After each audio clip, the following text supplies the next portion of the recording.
I wanted to elaborate on this conversation because I think a lot of people need to hear this. But I'm going to preface it by saying I totally understand the state that victims are in because I've been there. Receiving validation for the pain and the trauma you experienced feels like a lifeline in the beginning of healing. Seeking constant emotional validation from others often reflects the exact wound that we're trying to heal. So there was a time where I genuinely believed that if somebody hurt me, especially somebody close to me, they owed me a conversation. I believe they owed me space to process, to explain myself, and to be understood. But here's what I've come to understand both through my own healing and by watching clients repeat the same pattern over and over and over again. No one owes you emotional labor. Just like no one owes you their body, no one owes you their energy.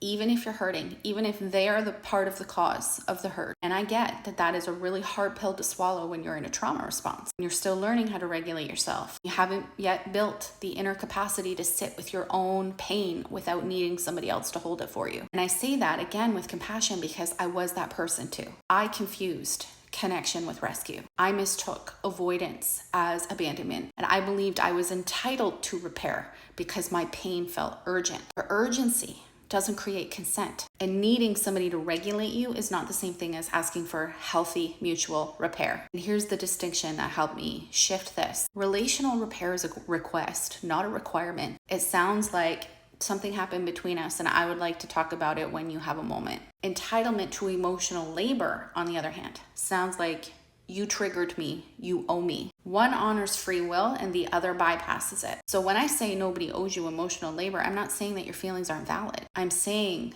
the personal development and growth work asks us to stop outsourcing our pain and to start learning how to hold it ourselves. And when we can do that, when we can stop demanding and start discerning, then we unlock an entirely different kind of safety. Safety that doesn't depend on whether or not somebody stays or goes. Safety that is rooted in you. And that's the work. That's the shift. If this idea feels uncomfortable, you're probably still in it. You're not broken for needing other people, but you're not bound to that pattern forever either. There is a way through, and it starts with emotional responsibility. This is the work I do in Awaken.